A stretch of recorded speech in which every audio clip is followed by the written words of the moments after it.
guys are so not ready.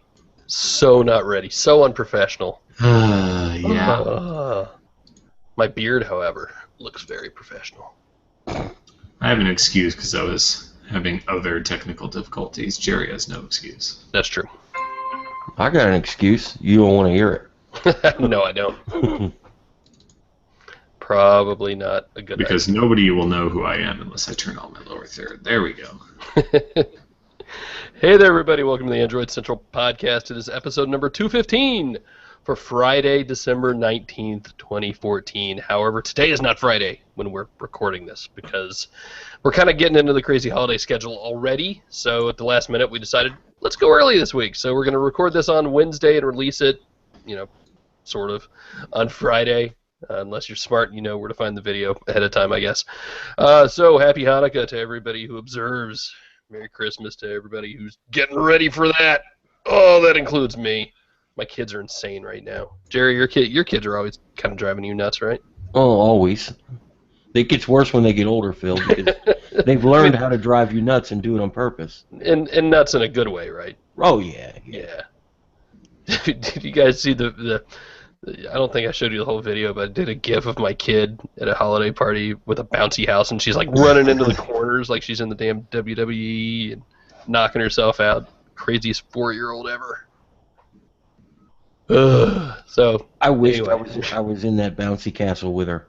Oh my because God! that looked fun as hell. She loved it. She loves those things. Like asked about it for days beforehand. Can we go to the bouncy house? Can we go to the bouncy house? Yes. So, it's been a while since we did this, I guess. We skipped the podcast last week. I forget why. Why did we skip it last week? There's just nothing going on? Phil said, let's skip the podcast. That's true. I mean, to be fair, there wasn't a whole lot to talk about either. Yeah, I mean, it's been kind of slow. Who's that behind me? Oh, is that Christian Bale? Yeah, Some other bearded man. It's like, oh my God, there's somebody for those of you listening, I turned on the TV behind me so the Nexus player would go. So, hey, by the way, since we're starting this off, thanks to everybody who's voted in our year-end awards. Those are open for a few more days, I think, even after this podcast comes out. And we're doing Santa Phil as well, because I've been kind of stockpiling stuff the past couple of months. And all right, hey, I need to order a Nexus tablet. I'll just order a couple extras, and we'll give some away. So we're giving away a whole bunch of stuff. So congrats to all the winners. We probably won't announce them all till next week, I think, till they're all in. I haven't even started picking them yet. I'll make somebody else pick them, I think. But giving away a whole bunch of cool stuff. So if that's still open by the time you listen to this podcast, awesome. Go enter. Kind of not crazy about the way we did that a little bit, the Rafflecopter thing. I'm not sure I'll keep using that. Some ways it worked well, but some ways it didn't. So we'll see. Yeah, it's a little weird. Yeah.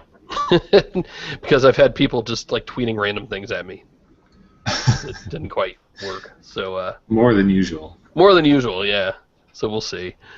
So what should we do Android-wise? It's been kind of a slow 2 weeks as far as the news goes anyway. I mean, Android Wear got its big update to 5.0.1. I finally got it. I sideloaded it on the ZenWatch. You're so 3 days behind. I know. And I think my 360... I'm switching back to the 360. I need to do like a best update to the best watches thing, but those two are definitely the best ones. I have a hard time picking between them, but I'm going to switch back to the 360 for a little while, and it just started getting the update as I put it back on, but it's so slow to download. I mean, Jerry, do we know what it's actually doing? Is it... I assume it downloads to the phone first, and then, it has to. Yeah. It shoots it over Bluetooth? I don't know if it downloads the whole thing to the phone first. It doesn't have to, but that's what it does. And the phone's doing the downloading, and it's transferring it over to the watch. I imagine, the Sony watch has Wi-Fi built into it, but it doesn't actually do anything yet. I guess that's something... Right, Android Wear doesn't actually support it yet. Yeah. You don't want your watch to use Wi-Fi to download 300 megabytes of stuff from the internet when you have a Bluetooth low energy connection that could do even if it's plugged in, like you could do it. Well, if it's plugged in, that's different. But because that's kind of the exact sort of thing that we talk about with all these battery saving things and apps and These are not standalone devices, so I don't think having the watch being able to download it on its own is a necessary component. I mean, having it seamlessly just prompt you, you hit the checkbox, and then it just kind of does its thing and reboot is far more on a watch. I mean, for me, I just took mine off the charger, and it had the little system update notification. I hit it, and it was installed by the time I had left the house 5 minutes later. So I don't have any updates on any of my watches yet, and I'm going to wait for the OTA to see how long it takes. Well, I mean, we've talked about this any number of times with phones, and it's the exact same thing. The Moto 360 has gotten at least 2 updates. Yep. So, you know, things happen. They find bugs, so there's no shame in waiting. Yeah, there's a rumor there was some sort of issue with non-Latin text characters. Yeah, okay. So that's a pretty big bug. Stop one and push out the other. It happens. Ooh, somebody's calling me. I don't know who it is. But there's, I mean, really, switching to Android 5.0.1 or whatever it is on the watch isn't as important as the new watch face API and pretty much 3 interface changes. I mean, it doesn't really matter what version it's running underneath. Yeah, so for better or for worse, and I think we all know how I feel about this, it now syncs up with the priority notifications. Great. Okay. So now I have this thing that might or might not give me all the notifications that it's... I mean, I understand why it does it. So what happens is when you change your phone from all priority or none, assuming that you have a phone that's running Lollipop, the exact same thing happens on the connected watch. And vice versa. You can do it on the watch. And vice versa, which is the more confusing part. So I understand the idea of my phone's in my pocket. I pull up in the watch, and I can silence both the phone and the watch. Like, don't buzz, don't talk to me anymore. But there are a lot of situations in which you want your watch to not be buzzing on your wrist and bothering you, but you still want to get notifications on your phone. And that's not possible anymore.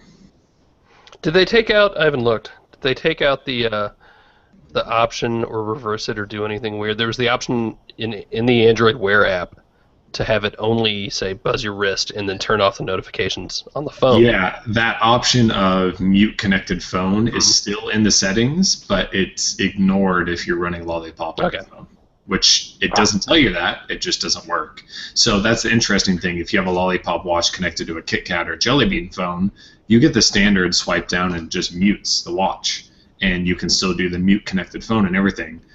It just doesn't tell you that there's a difference, which I guess makes sense because most people only have one phone, but it doesn't make a whole lot of sense if you're switching back and forth with any regularity. Hey, everybody listening, do you still got to have that update right away? Man, I mean, I know from time to time I've been accused of accepting change far more willingly than perhaps I should, but I just don't like this new notification stuff at all. At all. It's just not good. I was messing around. Well, so I have Lollipop on the Moto X, which uses its own Moto system, and I've just continued to use that for silencing at different times. But I just jumped into the interruptions sound settings last night just to look at it more, and it is really confusing still. Yeah. Yep. There's no easy way to figure out what is and isn't going to make noise, what is and isn't going to vibrate. When you have priority notifications on, you're still getting media sounds. The whole phone doesn't silence.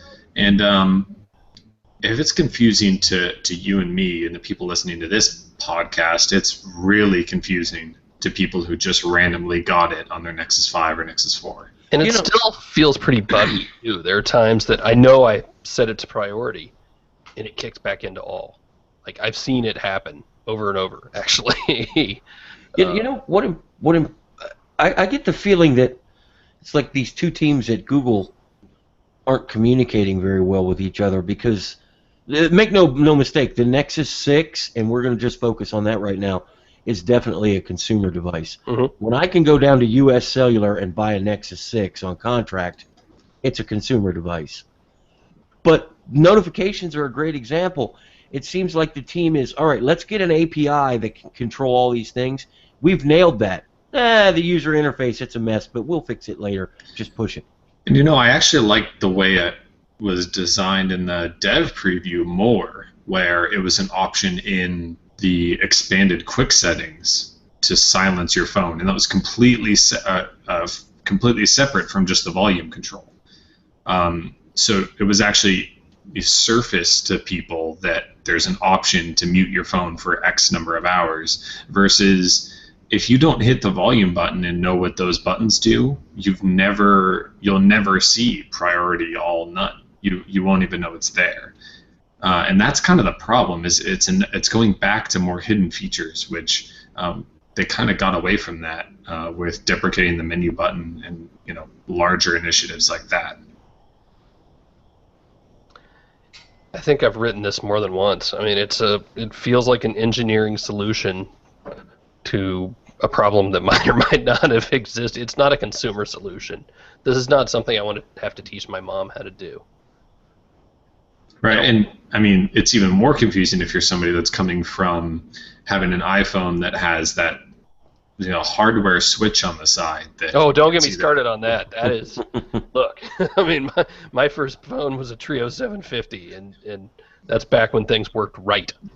I mean, God, we can go back and find old podcasts of Dieter railing about this from years ago. The 3 things it could do were done well. Yes. There's your issue. It could do 3 or 4 things very, very well. Now we're trying to do millions of things. Yeah, it's not good. It's not. God, and Jerry and I were moaning earlier. We saw, far be it from us to do that. You're starting to see these rumors of 5.1 coming out in February, which is certainly not out of the realm of possibility. Well, duh, another version's going to come? They're not going to give up on Android? Well, of course not. Yeah, and I mean, it wouldn't be the first time we've seen, really quick, semi-major updates like that. But, all of the supposed changes in this unsourced, anonymous, whatever crap, but the very first one was adds a mute function back, and I'm like, yes! I'm not even going to say where I read this, because it's just crap. And that would be a very small victory to be able to just go sound, vibrate, and then a complete mute. But really, if they want to do it the way that they're going to, the way that they're pointing in the direction of doing all this priority stuff, then they need to go all the way with that and not cop out by just giving a mute. A mute function does not fix the fact that this whole priority thing is completely busted. It just gives you one more option that you can't find. I still think that, and I might be being unfair, but it just feels like the people that are in charge of this small part, they made it so it's really good for HTC, LG, Samsung to use the code and build out their notification system in a way that everybody would like, but they didn't focus on a way to make it what's there easy to use for everyone else. Well, you're assuming they don't, HTC and LG and Motorola kept it stock, and that's not a surprise. But well, I will guarantee you that Samsung at a minimum will not give you what we have now for notification priority system. There's no way. And that's a good thing. As bad as it is now, we don't want it on every phone. But I mean, hold you to it. On that note, I'm disappointed in Motorola, because Motorola had a system that worked a little better and kind of abandoned it in a couple ways for stock Google. And I get a feeling maybe that was done just so we can say, first, get it out the door, done. But then they had to leave all the Google parts in there, and they overlap. Yep. But they didn't have to leave all the Google parts in there. Sure thing. Just like you were saying before, with Smart Lock and Trusted Bluetooth, right. So much overlap there, and it kind of gets weird. Yep. Yeah, and what was the one weird screen? That the do not disturb function. I forget Google's name for it. Interruptions or downtime. Yeah. Downtime. Yeah, how it all but conflicts with Motorola's, and they're like, hey, these things might not play nicely together. Good luck. Instead of writing a tooltip, they should have just removed one of them. Yeah, just pick one. I mean, it shouldn't be that tough to do. I don't think any. Well, the biggest thing Well, I mean, wait, hit the brake. It shouldn't be. We don't know how tough it is. No, that's true. Right. Well, the biggest thing is that I don't think anybody was complaining about the way that Motorola did it before. Absolutely not. It was perfect. So they definitely added additional complication. No, and I get why it's there. It's an integral part of the notification system in stock Lollipop. But well, now we see it with Android Wear. It's integrated there too. So yes, great. it's very deep. Oy. I don't mean to be so down on all this because I think the vast majority of Lollipop is a good thing. And this will get better. And this is the one time that I'm not very happy that HTC, Samsung, and LG are working so fast to update. I would rather see better updates next February than rushing updates out in December. And that's I'm worried about that. I'm going to say something I know I'm going to regret, but I'm going to ask the question anyway. Is this honeycomb all over again? Or are we not anywhere near that bad? I think it's Jelly Bean 4.1. No, I think this is one of the... Man, I hate to say the word worst, but this is one of the buggiest options that we do not like, options removed that we did, updates that we've seen in a while. And that's, they have a new vision and they're changing the way they do things. And I just don't think the transition from Kit Kat to Jelly Bean was as easy as it could have been. Actually, I think it's like Jelly Bean 4.1 in that we're going to see 2 successive major updates like Jelly Bean. I mean, this isn't we need 0.0, .x releases. We need full point releases like Jelly Bean did, and add and remove major features going from 4.1 to 4. I just wrote a thing about some of the bugs in Lollipop, and I compared it to Gingerbread, and that was wrong. In retrospect, I should have not compared it to Gingerbread because all Gingerbread needed was point updates to fix things, and 2.3.1 was almost as good as 2.3.6. Whereas I think Lollipop is going to need a bigger platform update to a 5.1. I guess you could even look at it a little bit like Ice Cream Sandwich, because a lot of what changed was a complete rethinking of the interface, and not just design, but the way that everything interacted, and it's going to take a big point release to get higher. When you change the way the user interacts with the software dramatically, that's going to change a lot of the back end too, how it works. So, I mean, these two things go hand in hand. If you give the user an option he never had before, you need to make that option actually do something in the code. And I don't think it's going to be as bad as Honeycomb, and I surely hope that they don't give up on this idea, because I think it's much better than Honeycomb was. Part of the issue with Honeycomb was tablets being just such a dumpster fire, but I think that this is salvageable, whereas Honeycomb, they couldn't really salvage much of that idea. Oh, well, certainly Google's not going to give up. Google makes too much money. Even if they don't care about us, they make so much money they're going to continue. I didn't say they didn't. I said even if they didn't. Yeah, and I don't mean to seem so down on it, because I'm really not. I would say 90% of my experience right now with the Moto X and the Nexus 6 and the Nexus 9 is pretty good. That 10% is a really annoying 10%. I think. I mean, Jerry, we had you do a post about potentially some ways to fix things you're seeing. And that the first thing we need to realize is that there are people out there that have it a whole lot worse than you and I. Yes. There definitely are phones out there that just randomly reboot. A lot of people on Sprint can't get a phone call or send a text on the Nexus 6. These are real issues that we don't see, but that doesn't mean they're not out there. And if that's you, I'm sorry that we say it's 90% good, but for us it is something that I could use daily. But like you said, that last 10%, it's kind of rough, and a lot of that there's no way to fix. You can't do a little hackery thing while your phone's plugged in and wipe the cache and fix things like the notifications. So what are some of the things that you think you can do to maybe clean things up? I mean, a simple reboot kind of tends to take care of it for me, and I've had to reboot, the Nexus 9 at least once every couple days. I think that there is a real issue for people that got an OTA on older Nexus devices from KitKat and up, and I really think I would recommend everybody out there read our post or anywhere somebody that teaches you how to go into the recovery and wipe your device cache. Not just clear all the cache from all your apps, because the system cache, it's supposed to clear out all that old stuff so it can be replaced with new stuff, but I have a very confidence feeling that it's not doing it. Because people that have done that, a lot of them say it's like night and day difference. So if you've got an OTA update, don't be afraid to wipe your device cache. It doesn't delete any apps or any of your data or anything. It just deletes the cache.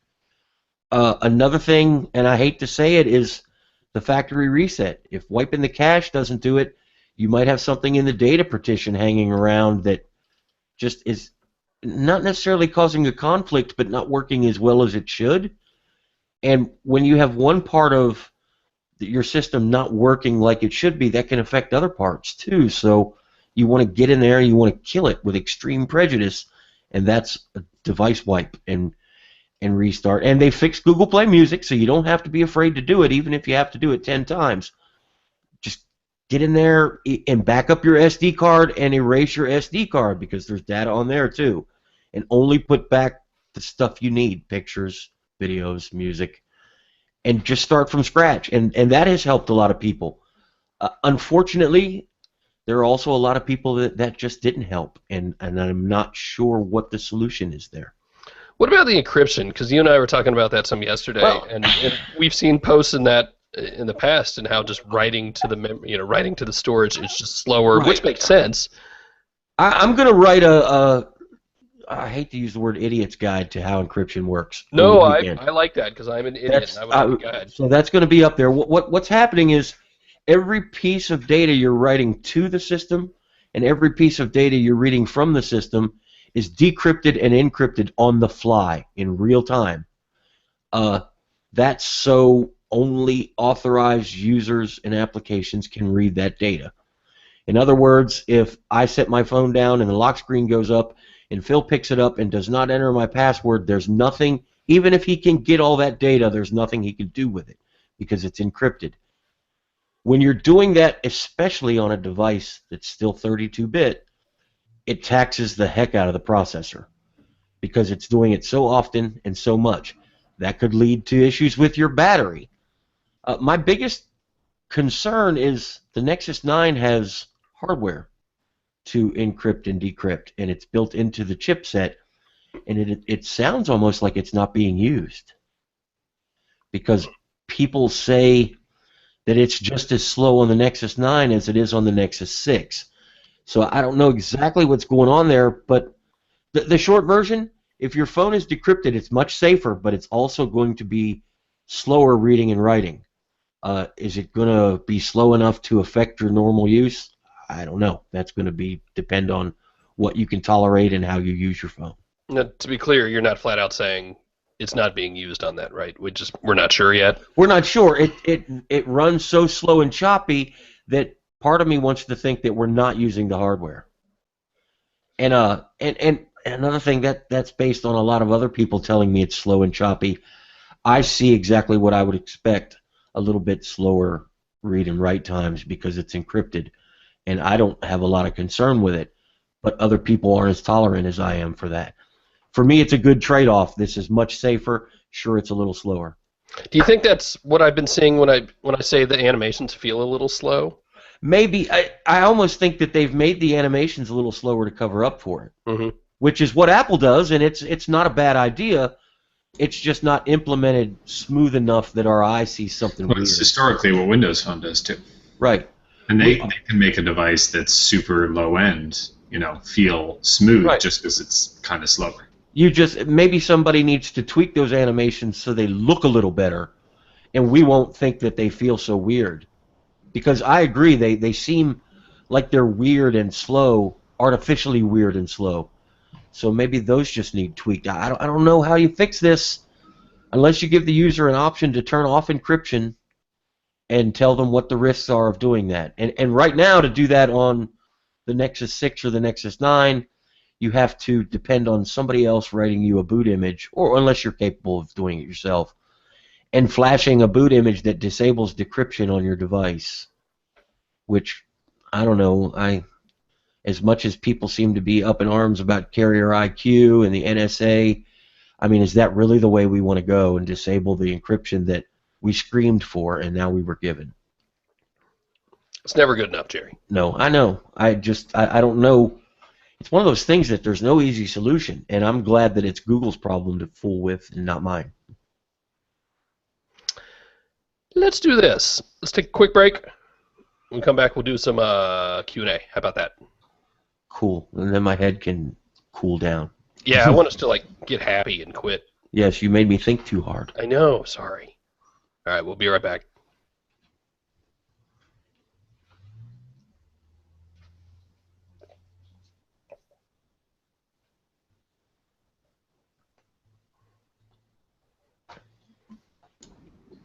I want to know who it was who called me earlier. Isn't it 2014? Aren't we supposed to like be able to see all the phone numbers as they come in now? Unless somebody blocks them. Yeah. CES time. It's probably PR. Mm-hmm. I've got like 15 emails just since we started. I use call blocker apps, and if you try to block your caller ID, I automatically answer and hang up on you, so you don't even get a chance to leave a voicemail. 3 weeks from today, we will be smack in the middle of CES in Vegas. Oh, I got to refill the vodka in my water cooler. Yeah. I mean, the funny thing is for us, like after Monday, it's all but over. I mean, we'll have a little bit left. I'll give you till Tuesday. Yeah. I mean, especially after Tuesday. We'll have odd meetings here and there, but like Sunday and Monday, or especially Monday, because it's media day, it's just insane. And after that, have something on Saturday when we get in. Yeah, actually, we do. The show doesn't start till the show floor doesn't open till Monday, and we got events on Saturday. It's insane. Yeah, I don't get there till. Ha. I forget when. Okay, let's do some Q&A. As soon as I find it. There it is. Ooh, Ryan has a really good question, and we need to talk about this for a few minutes, actually. How exciting is Pebble with Android Wear compatibility? That's actually really damn exciting, I think. Fishing for my Pebble out of the drawer here. Yeah, I need to put my Pebble Steel back together. But this is a perfect example of why people like me are using Android, because it's an open platform. Mm-hmm. You could build a clock radio that integrates with Android Wear if you wanted to. And Pebble jumped on there and did it quickly, and good for them. And they kind of have to, right? I mean, if they want to stay relevant. If you want to be pessimistic, but there are still a lot of people who have tried both, and Pebble is the better solution for them because it's simpler and just does what they want. And I still see a ton of Pebbles out there. Well, and especially battery life. Mm-hmm. I mean, you can't beat that. That's the number one thing I tell anybody who's asking about these watches is, look, you're going to have to charge it every night. Doesn't matter. You're going to have to charge it every night. It's, Yeah, so now you can get that, and it will also properly listen for notifications, and you won't have to, you won't have to be so limited. And that's kind of was the goal for Android Wear, right? Was having this system of notification listening and two-way notification sync to let all devices, not just quote unquote Android Wear watches, right, to handle it. It's for wearables, not just watches, and not just watches running Android. Yep, it's done really well. I mean, most of the hard work is done by the app developer for the phone itself. If you do it right for your phone running KitKat or Lollipop, it sort of just works for Android Wear. So, cool.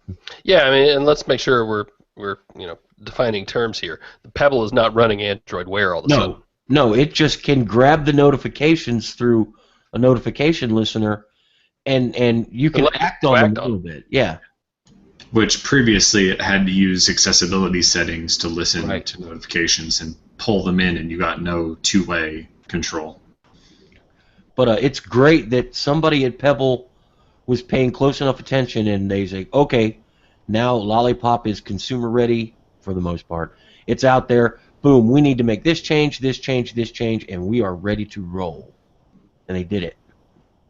And it's a good proof that they're nimble and they're working on things where you kind of had a bad feeling about the way that it was going with the newly designed app not running well, right, and all the app store being kind of funky.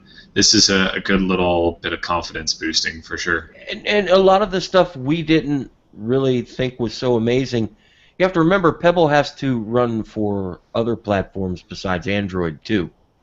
It's got really good Apple support, and I know Windows support is in the works on some level. So maybe they needed to have an app store. Even if they didn't need to have it for Android devices, it needed to happen. And they can only go up. I'm glad that they didn't just roll over and give up and die. Mm-hmm. Mm-hmm. Arf, arf. Yeah, no, I'm sorry. Arf, arf, hooray for Pebble. There's birds in the yard. There's dogs. They just kill me. Let's see. Jake asks, do you think Samsung should create a pure Android smartphone, or are they heading in the right direction with TouchWiz and Tizen? No, I don't think they should, actually. Why would they? Again, other than Google Play Edition to get early access to code if they want that. But Samsung is interested in their bottom line, like every other company in the world. Sure, they've not made the ultra billions that they've made in the years past, but they're still making billions of dollars. They don't need to alter their formula drastically. And there's a lot of stuff in their, tablets and phones that is really good, feature-wise. A lot of it I don't use. Yep. But there's a lot of it that's really well done. So. And if you look on the internet, it's interesting. People fight about Samsung. You have one side saying Samsung only sells because they spend money in marketing. No. I couldn't market something that you didn't want so well that you would buy it anyway. And then buy the next generation. Right. These millions of people that are buying Samsung phones and tablets are buying them because they like them. It's twofold. And it goes back to, I've probably told the story before, like all the other stories I tell, but I remember, publisher or the newspaper said, look, we could sell as many newspapers as we want. A lot of it has to do with marketing, right? The more money we put into marketing, the more we're going to sell. At the same time, you still have to have a good product. If the product sucks, then nobody's going to buy it. Right, especially they're not going to buy the second time. Yeah. And that's what we're seeing is people love the Galaxy S4 so much they bought the Galaxy S5. That's not marketing, that's they like what Samsung is giving them. So it's both. I disagree. Me and you are going to have to just disagree. Duncan asked, do you think we will see a return of the 5-inch flagship phone in 2015, or should we resign ourselves to 5.5 and larger phones if we want top specs? I still think it's got to hit the ceiling at some point, right? I mean, you can't just keep going bigger. The interesting thing will be, does Motorola go past 5.2 on there, which they've kind of still been the champion of the slightly smaller, I wouldn't even say small, slightly smaller flagship phone. They don't need to Motorola and Sony. Well, I mean, but they don't need to. You've got a Nexus 6. Well, they had they still went from 4.3 to 5.2, knowing that they were making the Nexus 6, or not 4.3, 4.7. I just doomed us all to bigger phones again, didn't I? I hope they do something, but I don't think so. I don't think we're there yet. I think we're going to see phones in the 7-inch range and little things like that HTC doodad you have. Mm-hmm. That's a controller and a thing to use to talk on the phone with. Where is it? Here it is. I think that's where we're going to go even more before we head back. If you haven't seen this before, I forget the name of it. It's like the HTC One Plus or something. Mini Plus, yeah. So it's a Bluetooth phone, and it's tiny. It's this big. Here it is next to the. I would like to have that as a house phone. Next to the HTC One. Yeah, I mean they should make that as an Android phone.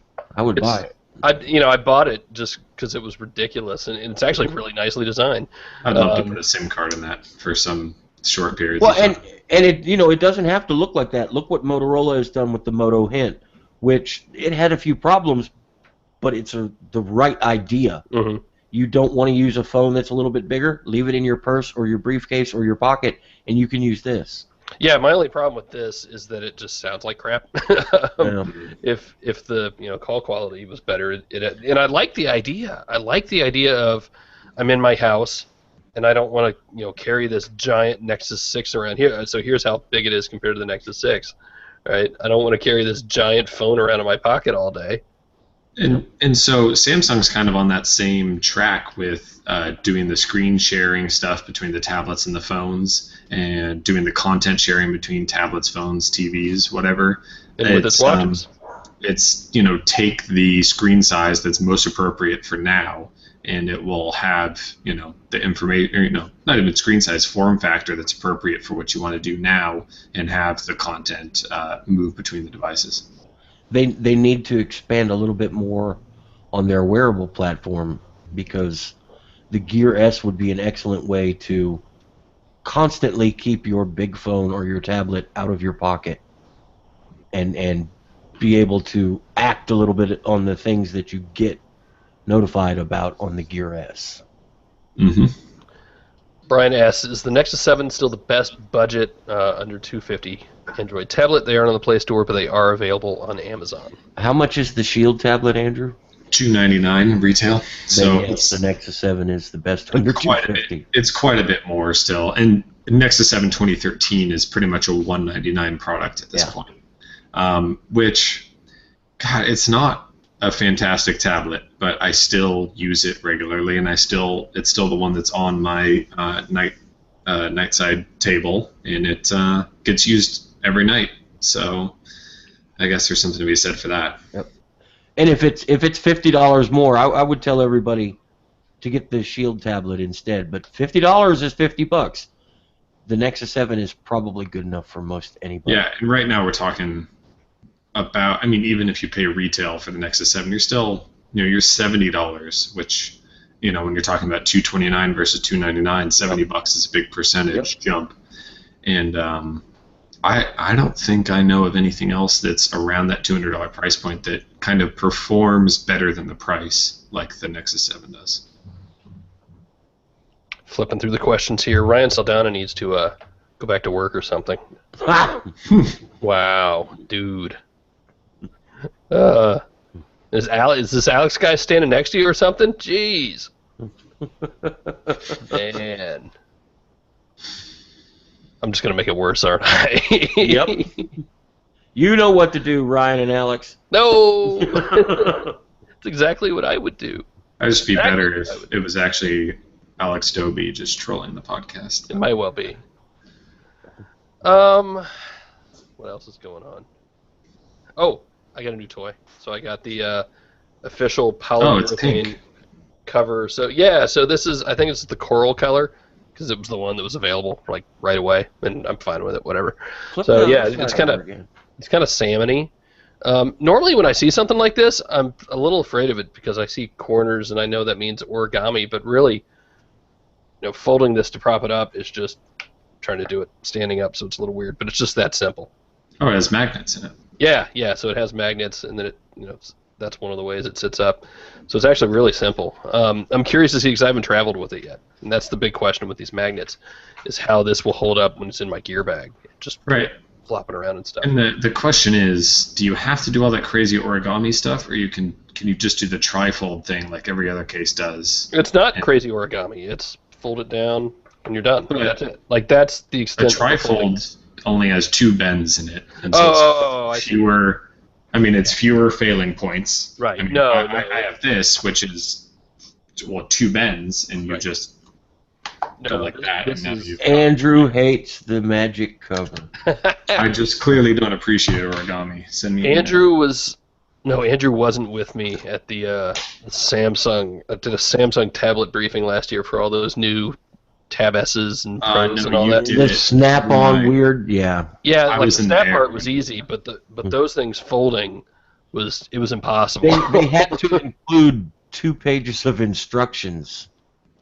So, that's options. Are we the ones to say that don't give the users 4 different ways to fold your Well, and the thing is, everybody kind of panned the Kindle cover that has that weird origami thing because it was kind of tough to use. The Magic cover looks a lot easier, but still, it's everybody trying to reinvent the flip cover that Apple does on its iPads. That is just 2 folds and it works perfectly every time. This is. It's a little more confusing. I'm not even going to say confusing. It's a little more complex, but it's not confusing. Like, I have zero problem doing this. It did help. Yeah, they do give you little diagrams to show you how to do it at first, and that's nice. That's good. But not a huge deal. So yeah, I mean, it's $40. It's still a little expensive. The outside is polyurethane. The inside is this softer, not quite felt. It's kind of suede. And I keep wanting to do it backwards. And maybe not the end of the world if I do.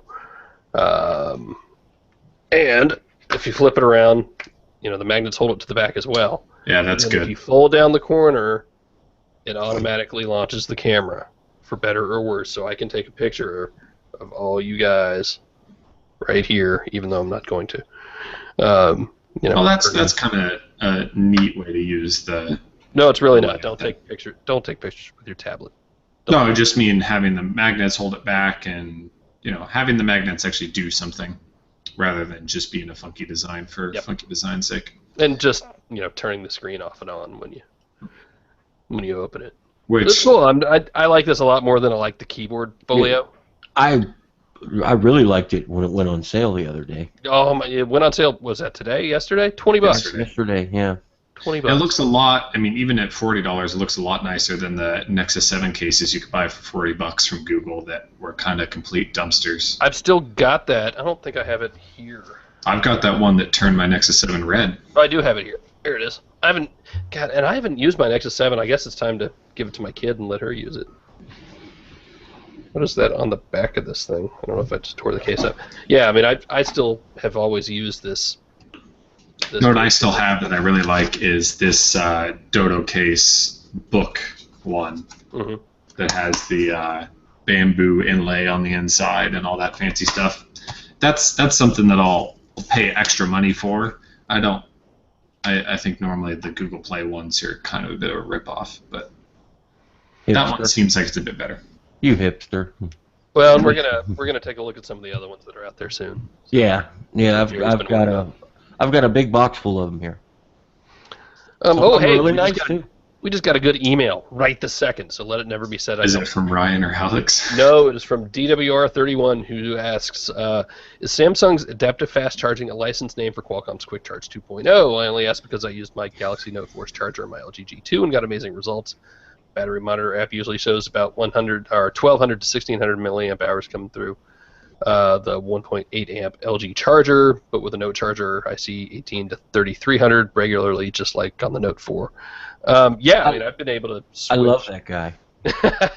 So we can't get Samsung to actually. I mean, it's part of the deal, right? If they're back up, Andrew. We've asked this exact same question. Right. Yeah. We've been debating this internally for a long time and asking Samsung, trying to ask Motorola because Motorola does quick charging stuff too. The best way to explain it is that it's probably Qualcomm Quick Charge with their own branding on it in both Samsung and Motorola's cases, because you can swap the chargers between the devices and they both work the exact same when you swap the chargers. All that the Quick Charge is a system to accept higher amperage chargers. Yep. And so if you take a higher amperage charger that does 9 amps or whatever and just put it on, it doesn't have to be made by Samsung. Every electrical engineer in the world just choked and laughed. Or amps or watts or whatever. That's why I'm just letting him talk and I'm not saying a word. No, I don't have it in front. But you're absolutely right. That's what it is. It's just accepts a little bit stronger input. Yeah, it's not amps. It's see, I have to look at all these. It's the voltage. Nope. Damn. See, I should have just stood back here. See, I don't use it. That's the problem. No, he's right. It's more power, amperage, microamps, watts, milliwatts. However you want to measure it, it's more power. I'm just going to turn around and play some. There you go. It's all a math equation, but in the end, you you can take Motorola's turbocharger or Samsung's adaptive fast charger. You can use them interchangeably, and you'll get the same fast charging results. And same thing with anything else like a G3 or whatever that supports it. Now, it also means, where it gets slightly more confusing, is you can take a turbocharger and you can plug it into a device that doesn't support Quick Charge 2.0, and you're going to potentially see slightly faster charging because that charger probably maxes out the phone's safe level of charging, and the included one in the box might not. So the included one in the box might only be a 1 amp charger, but you would see the same results from plugging in a 2.1 amp tablet charger. Right. And you don't have to. There's, I'm sure, and we don't know how it works. The people that design this don't want to share how it works, and I don't blame them. It's their proprietary deal. But the charger and the phone have to both be the right equipment for it to send this super high power out. It's not going to burn up your phone that's not quick charge compatible. The charger itself is not going to send out current that will fry your phone. Well, look right now and see if HTC ever started selling theirs. Remember, it was listed for a while. Yep. But so I realized we didn't actually answer the question. Basically, we don't know whether or not they're actually just rebranding the licensing and licensing the technology from Qualcomm, but considering that they all have Qualcomm chips, right, and they all work with interchangeable chargers, that's a pretty safe guess. And the way that we think it works with Qualcomm Quick Charge, that's done on the chipset itself, and Samsung may have a little bit of input in how future chipsets are designed because they're so big, but that's a Qualcomm thing, not a Samsung thing. And in terms of Samsung, the other reason why they want to have their own standard and do their own things as well is that they have phones that run their own processors. Right, too. and if they want to be able to offer that too. Right. If they license the technology, they can use it on their own processors. Remind me, does the Nexus 9 quick charge? I don't know. I don't remember that being made a big deal about. No. Oh, let me look at all the stuff they sent me. I don't think it does. I usually just plug mine in at night. And I would give up Quick Charge 2.0 in a heartbeat just to get Qi on the Moto X and the... The Nexus 9 does not support Qualcomm quick charging. Yeah. So go figure. There's probably good reason for that. I would think that things are done a little bit differently. It's an entirely new architecture on the chipset. Not surprising. I just didn't remember. Right. The next version needs to support some sort of quick charging, but this first version of the ARM64, I'll give it a pass. Had a lot of people asking, and Jerry mentioned he kind of wanted to talk about a little bit about OnePlus and in India and Micromax and all that stuff and Cyanogen. And I don't know. I mean, I go back to what Russell said a couple weeks ago, and it's internal, discussions happen all the time. Sometimes things work out, sometimes they don't. Correct. We have to remember that just because 2 years ago we were chatting in a forum with these guys, that doesn't change the fact that now they are a business and they have to use and adhere to the same rules as people like HTC or Samsung. And I know that's weird when you were chatting with Steve Kondik and he's like, okay, well, just open up the ADB and type this in and you're good to go. Well, he's still that same guy, but now he also has to be a little bit of a businessman and follow some rules. So I see hate to both sides, and that's not fair.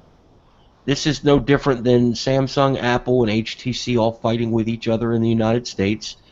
It's names we aren't as familiar with because it's India, and Micromax is huge in India, not so much in the United States.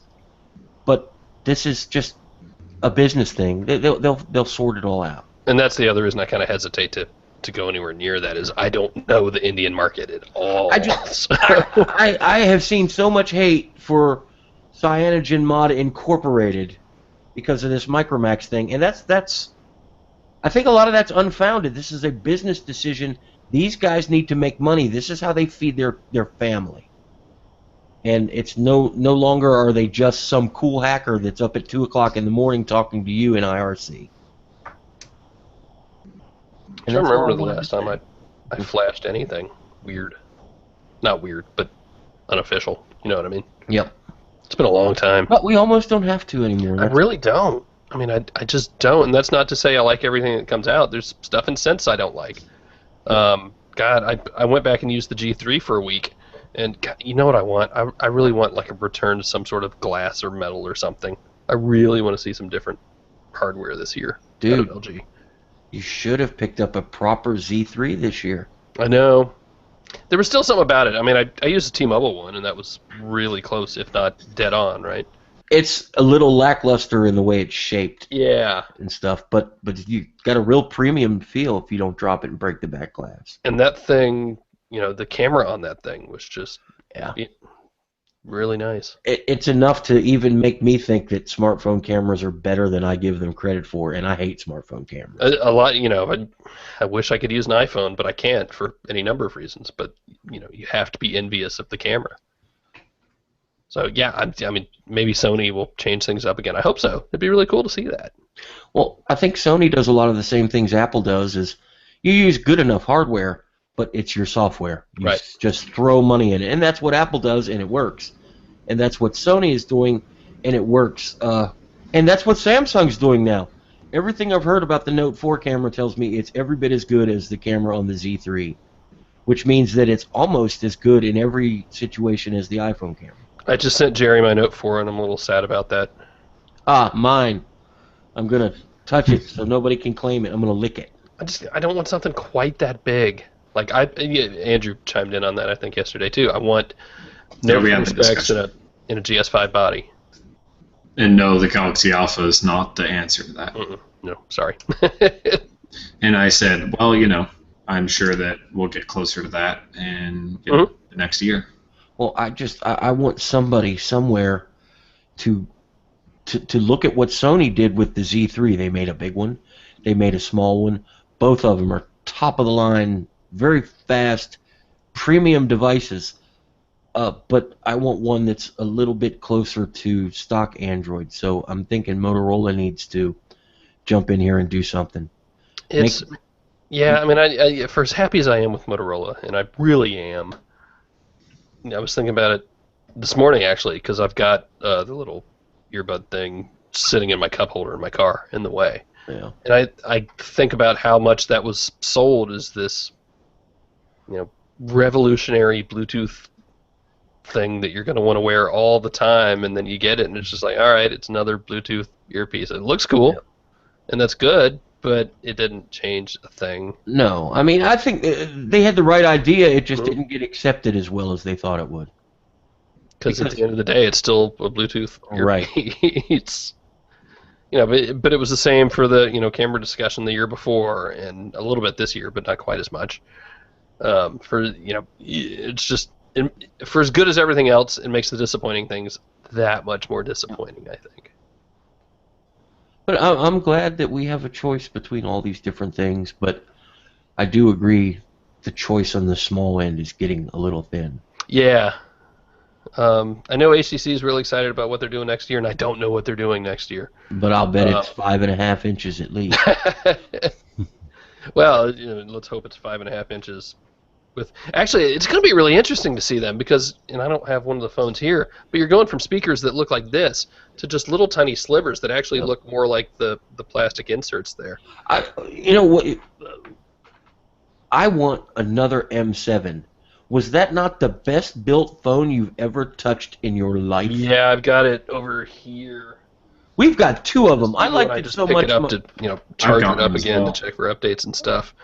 It's just so much easier to hold than the M8 was. That was the most disappointing thing to me about the M8 was just. I liked it so much I wouldn't let my wife use it, so she bought one of her own from T-Mobile. And it's just, I don't know what it is, but that phone, all metal, all one piece. That was just. I would love to see everybody do something like that. LG, I want to see a return to the weird crystal reflective process they did. Sure. That that died so quickly. I don't know what happened. The Nexus 4 is still one of the prettiest Android devices ever made. Yep. And that would mean the same thing goes for the Optimus G. What else? Who are we missing? Samsung, you know what? We can't talk this kind of discussion without talking about the Alpha. Mm-hmm. That is a beautiful little phone. Andrew didn't like it. It's just a shame that the inside's kind of right. It's a Galaxy S old in a beautiful body, and that sucks. And guys, you know, if Sony can get around that, so can Samsung. I guess they just don't think the money's there. I don't know. Yeah, the issue is that they will make the range of 6 different devices to go from 6.5 inches down to 4 inches, and they all look the same, but they're completely different inside. And that's Sony at least gets it with 2 sizes where they're the same inside. I think it's a good place to call it. Nice, easy podcast. Semi-easy podcast. Podcast that was not too difficult. There you go. That'll be the title right there. We will have one next week. I promise. It will happen. I think it'll happen. Is it happening? It is now. You done promised. I'm not sure. Sure. Now we're doing one. This is news to me, but just let me know ahead of time. Whoa. What's going on? Oh. Doot. Motorola phone ringing. I have people who occasionally call phone numbers they shouldn't be calling. Like they still have my SIM number, which I haven't used in I don't know how long. You sent me a text on that once. I have it. Well, that's true. That's my grandfather calling me. I put it on every truck stop restroom wall between here and Nokomis, Florida. So, I guess we will do some sort of podcast next week. We'll figure it out. I'll let you know. Until then, we're also brought to you by shopandroid.com. Go buy all the things. We've got we're about to do a bunch more Note 4. You have we have Note 4 wireless charging back and wireless charging S-View cover that I'm going to get and take a look at, but they are there. Cool. We've been waiting for those for a long time. Yep. So if you've got questions about things, we will be looking at the things. I love it. Samsung gets it right with accessories. They make them. Get on that S-View charger, Andrew, or charging cover, Andrew. I'm curious. You'll have one now, so we can send it to you too. Well, no, I just want to read yours before I decide if I want one. And you usually don't have to wait for them either, right? Go find us on all the social things: Google+, Twitter, Instagram, Facebook, YouTube. Search Fuss. Search for us. Search Fuss. Fuss while you search. We like to fuss about things too. Yeah, we kind of did today. Oy. No, because we love it. Yes. We expect perfection, and we fuss until we get perfection. That means we get to fuss forever, because nothing's ever perfect. We don't get complacent, that's for sure. True. All right, Jerry, Andrew, thank you guys. Phil, you're welcome. Thank you, Phil. Thank you. Everybody listening at home, thank you. Hope everybody has a good Hanukkah, Merry Christmas, Happy Kwanzaa. What am I forgetting? Happy holidays. Festivus. Happy, man. And if you try to start a fight with me on Twitter or something and about why Android Central says Happy Holidays, just don't. Where's your Festivus poll? Yes, I need a Festivus poll. I'll use my light. I will go on record. I love you no matter what you celebrate, guys. Yes. All of you. And I'm absolutely jealous of all the holiday food I see this time of year. Oh my God, it all looks so good. All right, that's it. We will come at you with something next week. Somehow. Sort of. Bye-bye. See ya. Adios.